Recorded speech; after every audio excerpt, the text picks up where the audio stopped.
Hello investors. The hottest and most talked about stock of the last 4 years has got to be Tesla, and for good reason.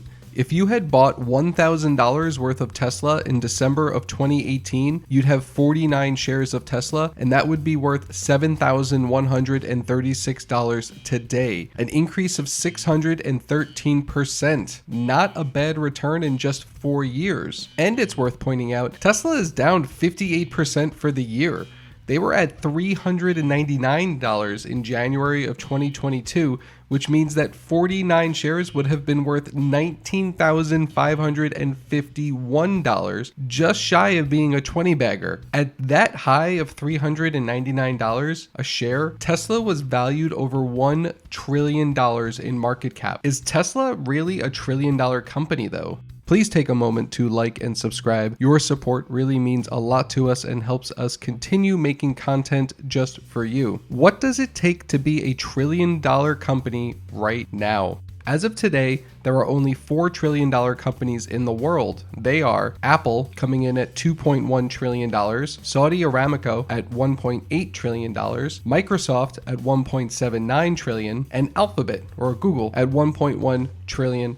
Amazon is fifth on the list, but they're not currently over the $1 trillion mark. They're at a measly $866 billion. Come on, Amazon, keep up. I like the comparisons to tech companies because Tesla is a big tech company.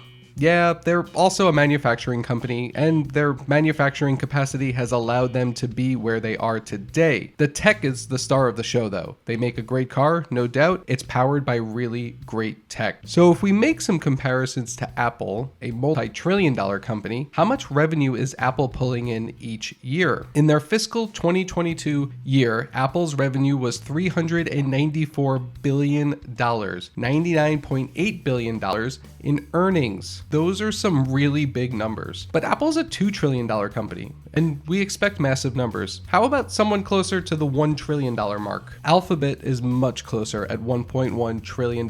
They reported $257 billion in the fiscal year of 2021, and they are on track to do similar this year. Maybe a little less, but close. And with those revenues, they are reporting $76 billion in earnings. Still really impressive. That's actually a better percentage of earnings to market cap than Apple right now. Now let's compare to Tesla. Tesla is currently a $473 billion market cap. Tesla, now a $473 billion market cap, has revenue of $53 billion and earnings of $5.5 billion last fiscal year. They are on track to do better this year, but even with an aggressive $10 billion in earnings, Alphabet has 7.5 times more profit than Tesla. Tesla being at an estimated $10 billion in earnings and Alphabet being at $76 billion in earnings. It's not even close. What's the point of all this trillion-dollar talk? This is how I like to think about value investing.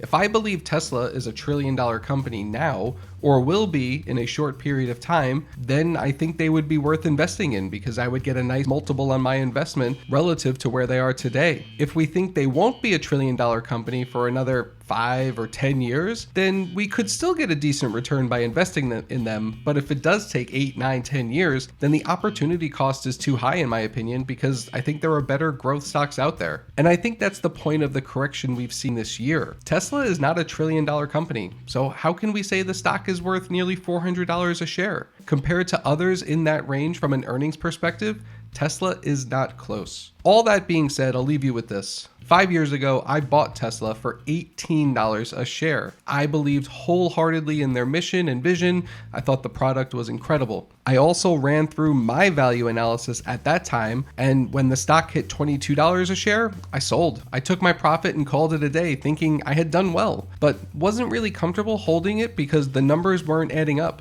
They weren't profitable. They needed to make a ton of investments to keep up with the demand. It didn't seem like anyone in the world could produce batteries fast enough, and I wasn't sure they'd be able to do it in a reasonable amount of time. Boy, was I wrong. I don't know how to go back and convince myself 5 years ago that Tesla was worth holding on to, and I think about this a lot. In retrospect, what were the indicators that could have led me to holding onto the stock a little bit longer? They can be hard to find in the technical indicators, maybe impossible. To some extent, you need to maintain faith in the investment. Stay patient, monitor carefully for red flags, but ultimately stay patient. Tesla certainly was not my first investing misstep, and it sure won't be my last. Thank you all for tuning in. I hope you've enjoyed this. Please don't forget to check out Proceemo.com and go find some value.